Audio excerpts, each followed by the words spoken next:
माँ तू सबसे प्यारी है, माँ तू जग में न्यारी है। माँ तू सबसे प्यारी है, माँ तू जग में न्यारी है। अपने आंचल में रखना, अपने आंचल में रखना। हमें वरदानों से भरना। माँ तू सबसे प्यारी है, माँ तू जग में न्यारी है। माँ तू सबसे प्यारी है, माँ तू जग में न्यारी है। Mr. Rajan Samuel, a great missionary in Hindi heartland, first class with distinction.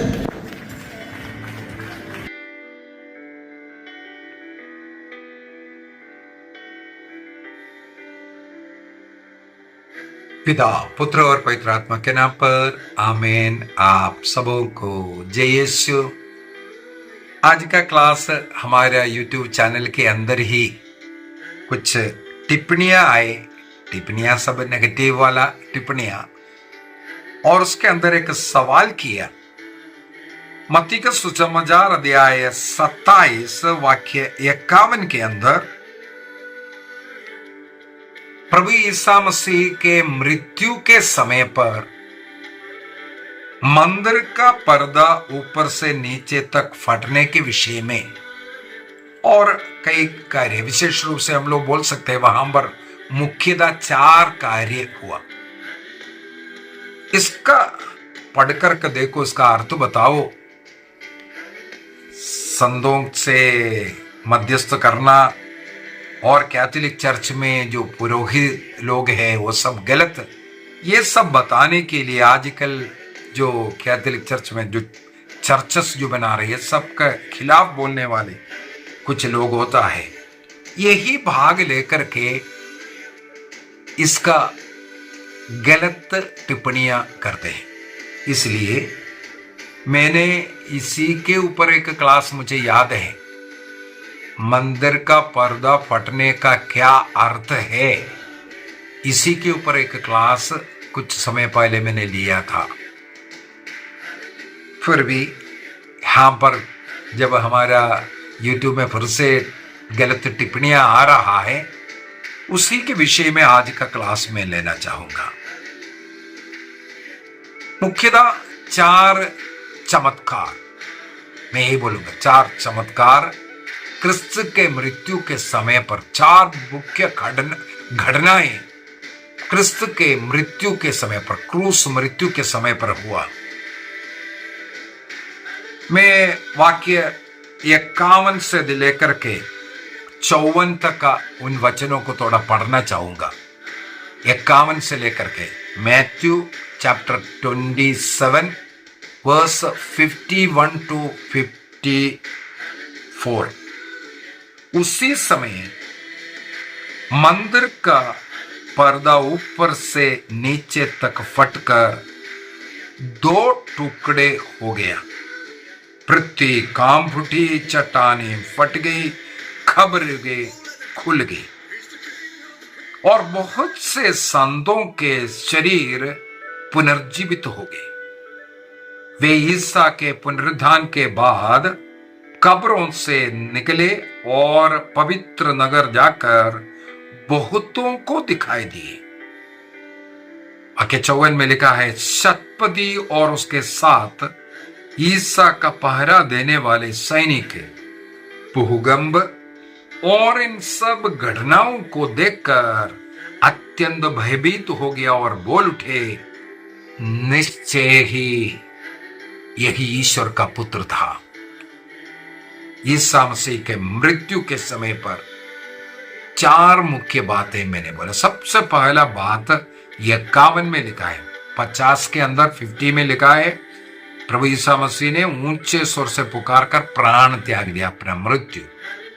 तुरंत 51 में लिखा, उसी समय मंदिर का पर्दा ऊपर से नीचे तक फटकर 2 टुकड़े हो गया। पहला कार्य, यरूशलेम मंदिर में एक बहुत बड़ा पर्दा लगाया जाता है। वो पर्दा अति पवित्र स्थान को अन्य स्थानों से अलग करने वाला पर्दा है। हमें मालूम है अति पवित्र स्थान में किसी को प्रवेश करने का अनुमति नहीं है। उस स्थान को अन्य स्थानों से अलग करने के लिए एक पर्दा लगाया हुआ है। वर्ष में एक बार योम किप्पुर पर्व के दिन में, लेवी ग्रंथ अध्याय 16 के अंदर लिखा हुआ है, उस पर्व के दिन में महायाजक जो बलि अर्पित किए हुए उस मेमने का रक्त लेकर के वर्ष में एक दिन योम किप्पुर पर्व प्रायश्चित बलि अर्पित करने के बाद उसका रक्त लेकर उस अति पवित्र स्थान में प्रवेश करता था। इस पर्दे को पार कर कर जाता था, अन्यथा वहां प्रवेश करने का किसी को अनुमति नहीं था। अब हम लोग देखते हैं ईसा मसीह के मृत्यु के समय पर वही पर्दा जो अति पवित्र स्थान को अन्य स्थान से अलग करने वाला, वो पर्दा ऊपर से नीचे तक फट गया करके। ऊपर से नीचे की और फटना, इसका मतलब ऊपर से किसी ने उसको फाड़ा है। ऊपर से किसी ने फाड़ा, इसका मतलब ये किसी मनुष्य के कार्य नहीं, ईश्वर का कार्य था। अब ये पर्दा फटना, इसका क्या अर्थ है? कुछ झूठे शिक्षक लोगों के द्वारा, फिर से मैं बोलना चाहूंगा, जो कलीसिया का शिक्षा नहीं बल्कि शैतानी शिक्षा देने वाले लोग इस घटने को पुरोहिताई खत्म किया, अभी चर्च का कोई जरूरत नहीं, अभी पर्दे का कोई जरूरत नहीं। कई चर्चों में, हमारे लातीनी चर्च में पर्दा नहीं लगाया जाता है, लेकिन हमें मालूम है पूर्वी कलीसिया के चर्चों में, पूर्वी कलीसिया उन चर्चों में पर्दा आज भी लगाता है।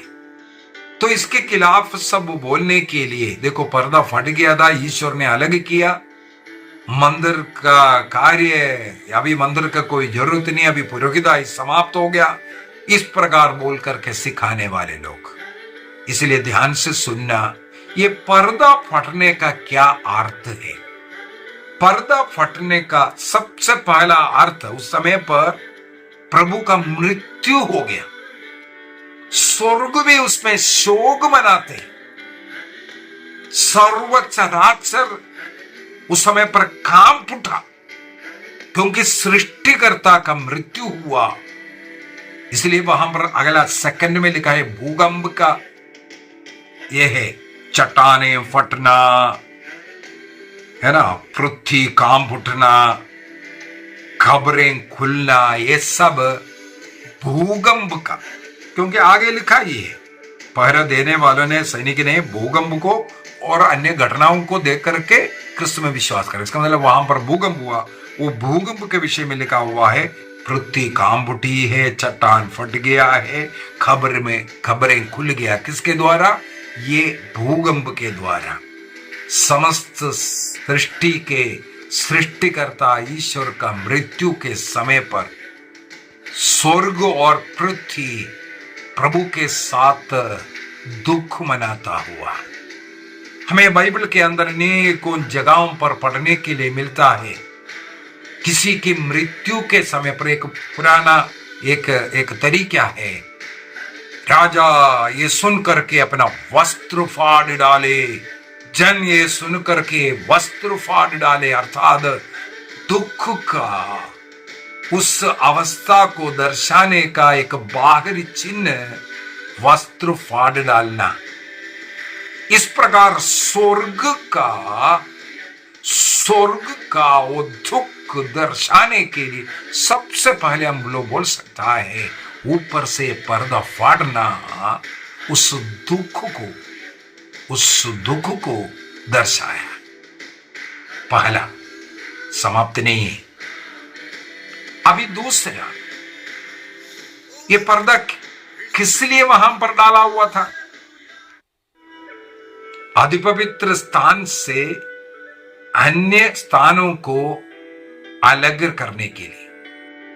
आम जनता को वहां पर प्रवेश नहीं था, जहां प्रवेश नहीं है उस जगह को ढकर रखना, उस जगह में कोई किसी को अनुमति नहीं है, एक प्रकार के एक बाउंड्री खींच कर रखना। उदाहरण के लिए यदि हम लोग उत्पत्ति ग्रंथ अध्याय 3 को पढ़ेंगे, इसको समझना बहुत जरूरी है। उत्पत्ति ग्रंथ अध्याय 3, जब आदि मानव पाप किया तब ईश्वर ने क्या किया? ईश्वर ने वाक्य 22 को पढ़ता हूं। उत्पत्ति ग्रंथ अध्याय 3, जेनेसिस चैप्टर 3 वर्स 22। उसने कहा, भले बुरे का ज्ञान प्राप्त कर मनुष्य हमारे सदृश बन गया है, कहीं ऐसा ना हो कि वह जीवन वृक्ष का फल तोड़कर खाए और अमर हो जाए, अर्थात पाप में वो अमर बने रहे। पाप का वेदन मृत्यु है, कहीं जीवन का वृक्ष का फल खाते हुए पाप में वो अमर ना बने रहे। इसलिए प्रभु ने उसे अदन वाटिका से निकाल दिया, सबसे पहला। इसके बाद मनुष्य को उस भूमि पर खेती करनी पड़ी जिससे वह बनाया था। उसने आदम को निकाल दिया और जीवन वृक्ष के मार्ग पर पहरा देने के लिए अदन वाटिका के पूर्व में केरूबों और एक भरभ्रांति ज्वाला में तलवार को रख दिया, ताकि कोई इस जीवन वृक्ष की ओर ना जाए। जीवन का फल खाने के लिए, जीवन के वृक्ष की ओर जाने के लिए मना हो गया। पहले ईश्वर के साथ वे लोग घूमते थे, ईश्वर के साथ बातें करते थे। अदन वाटिका के अंदर मनुष्य ईश्वर के साथ चलते थे, ईश्वर के साथ बातें करते थे। लेकिन मनुष्य ने जब पाप किया, ईश्वर के चलने का आवाज सुनकर के ईश्वर से वे दूर भागे और अपने को छिपाना शुरू किया, अपने को छिपाया। अर्थात पाप ईश्वर से मनुष्य को दूर किया। इस अवस्था को इस पर्दा दर्शाता है। मनुष्य का पाप ईश्वर से मनुष्य को दूर कर दिया है। नबी इसहाक का ग्रंथ अध्याय 59 वाक्य 1 और 2 में वहां पर बहुत सुंदर तरीके से नबी इसहाक बोलते हैं, ईश्वर अभी भी तुम्हारा प्रार्थना सुन सकता है, वो बहरा नहीं है। ईश्वर का हाथ इतना शक्तिशाली है, अभी भी तुम्हें बचा सकता है। यदि आज तुम्हें नहीं बचा रहा है, तुम्हारी प्रार्थनाओं को उत्तर नहीं मिल रहा है, इसके पीछे के कारण है ईश्वर से तुम विमुख होकर के रहने का कारण है तुम्हारा पाप, तुम्हारा अपराध। तुम्हारा पाप ने ईश्वर से तुम्हें दूर किया है। तुम्हारा वो पाप अपराध ने तुम्हें ईश्वर से विमुख कर दिया है। इस प्रकार मनुष्य पापी लोगों को ईश्वर से अलग रखने के लिए, अलग रह रहा है ये दर्शाने के लिए, और उस ईश्वर के पास कोई जा नहीं सकता ये दर्शाने के लिए ये पर्दा लगाया हुआ है। अभी तीसरा, ईसा मसीह ने अपने कलवारी बलि के द्वारा हमारे पापों का प्रायश्चित किया और हमें पुनः अपने रक्त की कीमत पर अपने पिता से मेल करवाया। क्रूस मृत्यु ने हमें पिता से मेल करवाया। अर्थात अभी वो पर्दे का वहां पर जरूरत नहीं है, इसको दर्शाने के लिए पर्दा फट गया। अभी एक बात यहां मैं क्लियर करना चाहता हूं, कई लोग बोलते हैं पुरोहिताई यहां पर खत्म हुआ, अभी कोई पुरोहित नहीं है करके गलत शिक्षा देता है।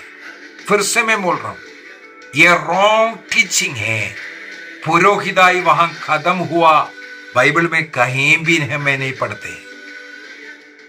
किसी चीज को भी खत्म करने के लिए नहीं। प्रभु यीशु मसीह ने स्वयं मत्ती का सुसमाचार उसके अध्याय 5 वाक्य 17 में प्रभु यीशु मसीह क्या कहते हैं, यह ना समझो कि मैं संहिता अथवा नबियों के लेखों को रद्द करने आया हूं।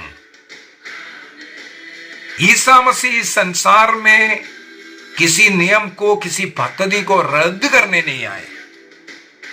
वहां क्या लिखा है, उन्हें रद्द करने नहीं बल्कि पूरा करने आया हूं।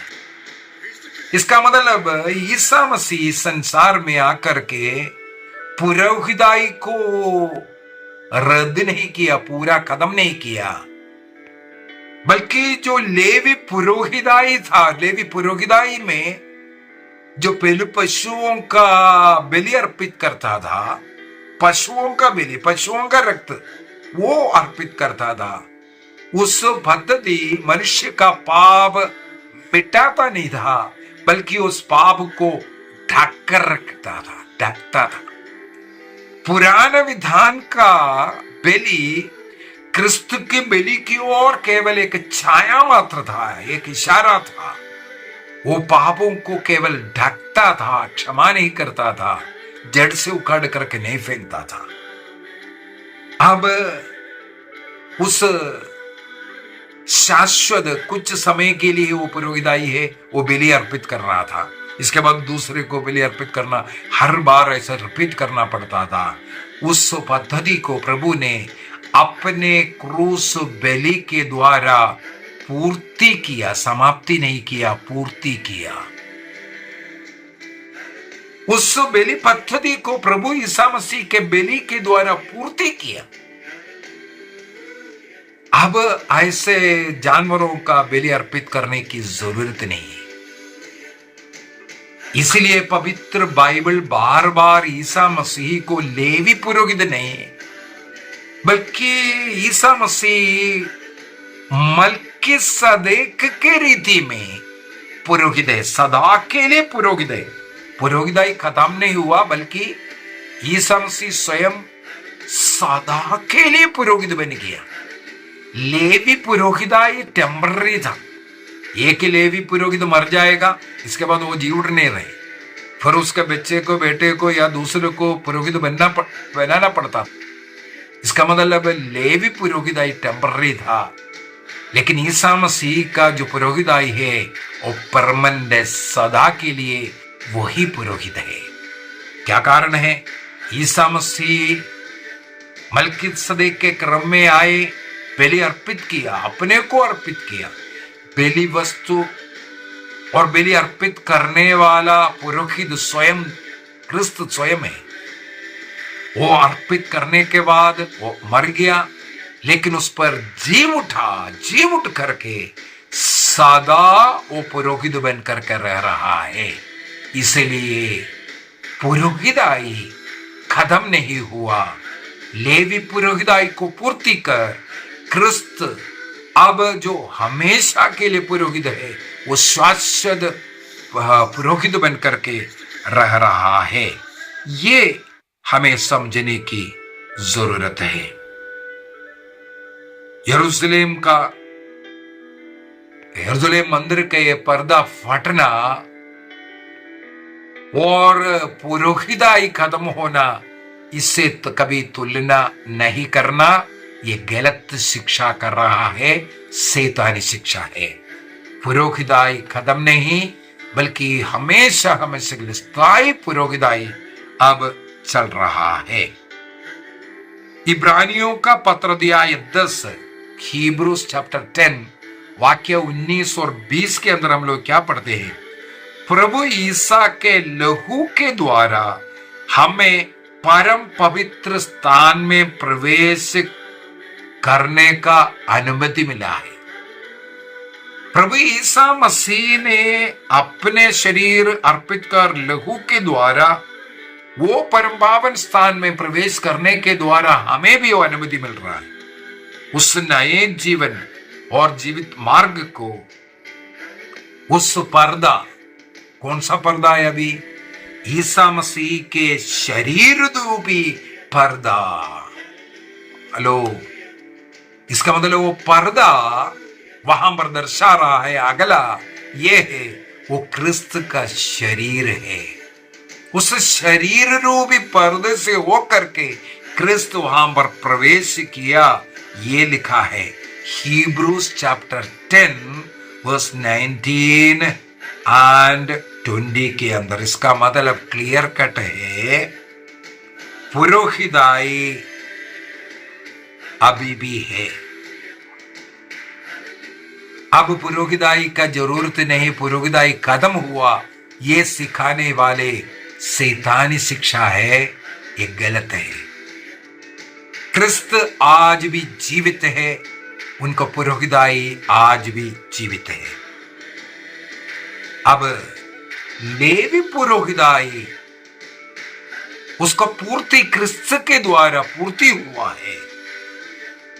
इसलिए कैथोलिक चर्च साफ साफ सिखाता है क्रिस्त का पुरोहिताई वो शाश्वत पुरोहिताई है, वो कभी खत्म नहीं होगा।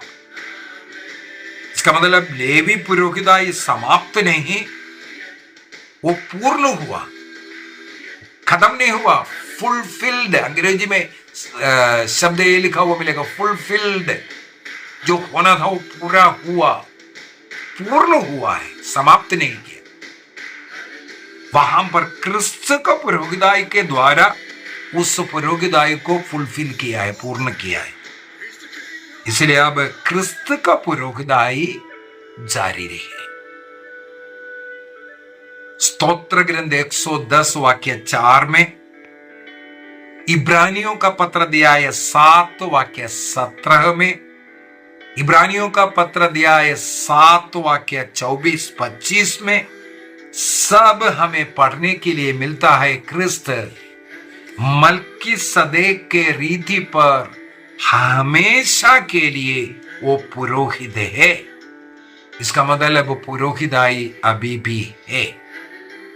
अभी कैथोलिक की चर्च के अंदर जिस मिनिस्टीरियल प्रीस्टहुड कहते हैं, अर्थात हमारा फादर लोग, बिशप लोग, ये सब जो मिनिस्ट्रियल सेवा पुरोहिताई जो कहते हैं, वो क्रिस्त के पुरोहिताई के सहभागी बनकर के, क्रिस्त एकमात्र महापुरोहित है, उनसे जुड़े रह करके सेवा करने वाले सेवा पुरोहिताई कहते हैं। इसलिए सेवा पुरोहिताई एक ही क्रिस्त है, क्रिस्त से जुड़े। इसलिए बार बार हमें सिखाता है पुरोहित इन पर्सना क्रिस्ती, क्रिस्त के स्थान में स्थानपति बनकर के कार्य करता है। वो एक दूसरा पुरोहिताई नहीं है, क्रिस्त का उस पुरोहिताई से जुड़ करके उनके स्थान पर रहकर वो कार्य करते हैं। कैटेकिज्म ऑफ कैथोलिक चर्च, कैथोलिक कलीसिया का धर्म शिक्षा ग्रंथ 1545 1545 के अंदर और 48 के अंदर सब इसके विषय में अच्छी तरह लिखा हुआ है, हम और अच्छी तरह पढ़ सकते हैं। एक और प्रीस्टहुड के विषय में जैसे पेत्रुस का पत्र दिया है 2 वाक्य 9 के अंदर, जिसको हम लोग बैप्टिस्मल प्रीस्टहुड या कॉमन प्रीस्टहुड कहते हैं। बपतिस्मा प्राप्त हर एक व्यक्ति क्रिस्त का पुरोहित है, क्रिस्त का नबी है, राजा है। थ्रीफोल्ड मिनिस्ट्रीज ऑफ जीसस क्राइस्ट, मैं कई बार इसको सिखाया हूं। प्रभु राजा है, प्रभु नबी है, प्रभु पुरोहित है। इसी प्रकार प्रभु में जितने भी लोग बपतिस्मा लेते हैं, प्रभु का शरीर का अंग बन जाते हैं, तो उन लोग इस प्रकार कॉमन प्रीस्टहुड के अंदर आता है। वो नबी बन जाता है, अपने जीवन के उदाहरण के द्वारा क्रिस्त का साक्षी बनना है, घोषणा करना है। और वो राजा है। कलीसिया अपने परिवार को संभालना, लोगों को, अन्य दो लोगों का देखभाल करना उनका कर्तव्य है। तो ये कॉमन प्रीस्टहुड कहते हैं।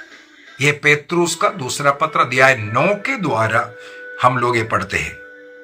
कैथोलिक कलीसिया का धर्म शिक्षा ग्रंथ, कैटेकिज्म ऑफ कैथोलिक चर्च 1546-47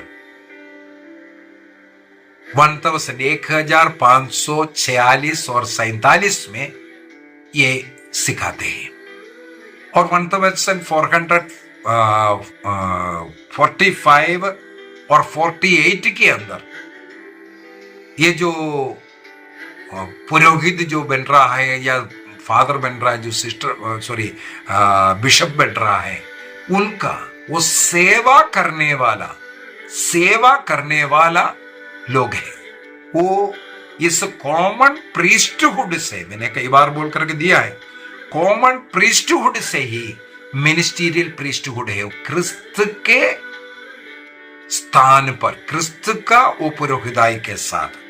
इसीलिए पर्दा फटने के द्वारा प्रीस्टहुड खत्म हुआ, ये सिखाना पाप है, गलत है। इसका मतलब एक अपने मन में रख लेना, पर्दा फट गया, इसका ये मतलब नहीं है पुरोहिताई खत्म हो गया और सब कुछ नष्ट हुआ, अभी चर्चा का जरूरत नहीं, कुछ नहीं। क्रिस्त का मृत्यु, उसका दुख, और आगे पॉइंटों में भी हुई है, उसका जो फल क्या मिल रहा है, परिणाम क्या क्या हो रहा है, उसमें स्वर्ग दुख मना रहा है और सर्वचराचर दुख मना रहा है। और जो पाप मनुष्य को आगे बढ़ने के लिए, ईश्वर के पास जाने के लिए जो रुकावट था, क्रिस्त ने उसका प्रायश्चित कर हमें पिता के साथ मेल करवाया है। ये सब दर्शाने के लिए ये पर्दा फटने का अर्थ को निकाल सकता है, ना कि पुरोहिताई कदम हो। पुरोहिताई से इसका कुछ लेना देना नहीं है। दूसरा, 4 बातें जल्दी अभी खत्म करना है। दूसरा, भूकंप होना। भूकंप होने के समय पर मैंने बोला है पृथ्वी कांपना, चट्टानें फटना और खबरें खुलना, ये सब हम लोगों को मत्ती का सुसमाचार अध्याय 27 का 57 में 51 में हम लोग पढ़ते हैं। 27 का 51 में 51 में हम लोग पढ़ते हैं। बाइबल के अंदर अनेकों जगहों पर भूकंप के विषय में लिखा हुआ मिलेगा। पुराने विधान में लीजिए, इस्राएली लोग सीनै पर्वत के पास आया, वहां पर सीनै में भूकंप होता हुआ। निर्गमन ग्रंथ अध्याय 19 वाक्य 18 को हम देख सकते हैं। इसी प्रकार राजाओं का पहला ग्रंथ अध्याय 19 वाक्य 11 में जब नबी एलिया होरेब पर्वत पर पहुंचा था, प्रभु के पर्वत पर पहुंचा, वहां पर गुफा में, वहां पर उन्हें भी इस प्रकार के एक अनुभव। अर्थात बाइबल के अनुसार ये भूकंप प्रभु के उपस्थिति को दर्शाता है। ईश्वरीय उपस्थिति को बताने के लिए इस भूकंप का चित्रीकरण थियोफनी कहते हैं। थियोफनी ईश्वर की शक्ति का प्रकटीकरण है। ईश्वर वहां है, इसीलिए पृथ्वी कांप उठना, ये सब। जब ईसा मसीह के अभी मृत्यु में हुआ, जी उठने के समय के विषय में भी मत्ती के सुसमाचार अध्याय 28 में, यदि 27:51 से हम लोगों को भूकंप हुआ करके पढ़ने के लिए मिलता है, अध्याय 28 में तीसरे दिन जब जी उठने के समय पर भी सेम भूकंप के विषय में संत मत्ती ने रचना किया। थियोफनी ईश्वर के उस सर्वशक्ति को दर्शाने के लिए इस शब्द को इस्तेमाल करता है। अब कब्रों को खुलना और संत लोगों के जी उठने के विषय में हम लोग आगे पढ़ रहे हैं। कब्रें खुल गई और अनेकों मृत लोग जी उठा करके। क्या है इसका अर्थ? मृतकों का एक लोग शर्ल के विषय में कई बार हमने सिखाया है। वहां पर पुराने नियम के अनेकों धर्मी लोग उनका मुक्ति का क्या बोलता है इंतजार करते हुए रहने वाला जगह शेओल कहते हैं, शेओल। अभी उन लोगों को मुक्ति का एक पूर्वास्वादन यहां पर मिलता हुआ, और हम लोगों को संत पौलुस से लिखते हैं और पेतरुस भी इसके विषय में लिखते हैं, ईसा मसीह के मृत्यु के बाद वो अधोलोक में उतरा, शेओल में उतरा कर करके, अंग्रेजी में डिसेंडेड इनटू हेल कर करके, नरक में नहीं बल्कि ऐसा प्रतीक्षा करते रहने वालों के पास जाकर के सुसमाचार ऐसे कैद आत्माओं को मुक्ति दिया, ये हम लोगों को पढ़ने के लिए मिलता है। ये सब कब हुआ? क्रिस्त के मृत्यु के कारण हुआ, मृत्यु के द्वारा हुआ। कैथोलिक कलीसिया का धर्म शिक्षा ग्रंथ 633 633 यीशु मृतकों के पास इसलिए नहीं गया उन्हें दंड से छुड़ाने के लिए या नरक में पड़े हुए लोगों को छुड़ाने के लिए, बल्कि वहां पर रहने वाले धर्मी लोगों को छुड़ाने के लिए प्रभु, और जो उद्धार का प्रतीक्षा में रहने वाले उनको छुड़ाने के लिए था। अभी ध्यान देने वाली बात यह है, इन संत लोग कब्र से कब निकला? प्रभु ईसा मसीह के पुनरुत्थान के बाद कर करके लिखा। ईसा मसीह सबसे पहले जी उठना है। 53 वाक्य 53 में लिखा है, वे ईसा के पुनरुत्थान के बाद में कब्र से निकले और पवित्र नगर में जाकर के बहुतों को दर्शन दिया। ये सब बोल रहा है। इसका मतलब मृतकों में से पहलोटा कौन है? ईसा मसीह है। कुरिन्थियों का पहला पत्र अध्याय 15 वाक्य 20 में, इसी प्रकार कोलोसियों का पत्र अध्याय 1 18 के अंदर सब हम लोगों को ये पढ़ने के लिए मिलता है। इसका मतलब वो पुनरुत्थान पहला मृतकों में से जी उठना ईसा मसीह है।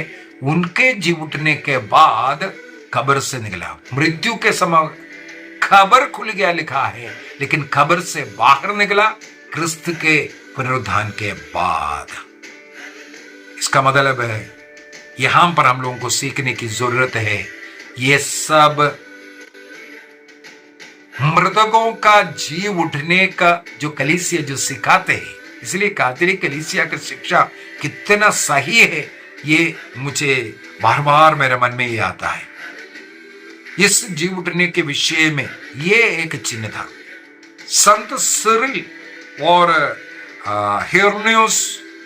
आयरनियोस कहते हैं कि ईसा मसीह के उस मुक्ति कार्य के तुरंत एक फल, एक चिन्ह के रूप में इसको हमें समझाना चाहिए। क्रिस्त ने जिस उद्देश्य से आया मुक्ति कार्य, वो उसी समय पर उसको पूर्ति है उधर हुआ, ये दिखाने के लिए ये चिन्ह है।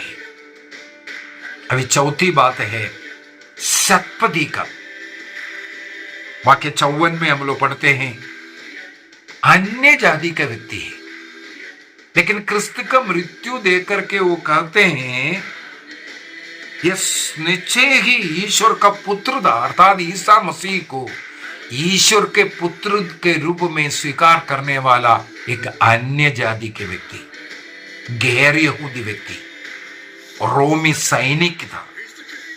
सबसे पहले स्वीकार करते हुए क्रिस्त को अपने मुक्तिदाता के रूप में स्वीकार करता हुआ।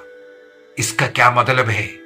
क्रिस्त का मृत्यु केवल यहूदियों के लिए नहीं, सारे संसार के लिए, जो कोई क्रिस्त में विश्वास करेगा उन सबों के लिए मुक्ति का फल मिलता है। क्रिस्त के उस मृत्यु के उसी समय पर इसको भी हम लोग देख सकता है प्रकट हुआ है। कैथोलिक कलीसिया का धर्म शिक्षा ग्रंथ 543 में 543 के अंदर ये अच्छी तरह समझाया है, सिखाया है। इसका मतलब पर्दा फटना पुरोहिताई का समाप्ति नहीं, बल्कि ईश्वर के साथ हमारा जो रिश्ता क्रिस्त के शरीर के द्वारा, उस बलि के द्वारा पूरा हुआ और स्वर्ग राज्य के लिए हमारे लिए मार्ग खुल गया है।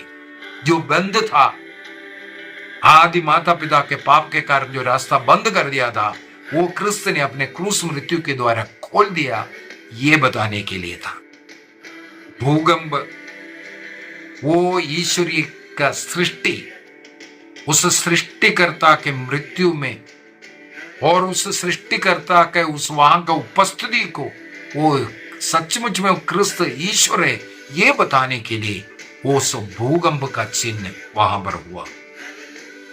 तीसरा, कब्रों को खुलना और मृत लोग बाहर निकलना।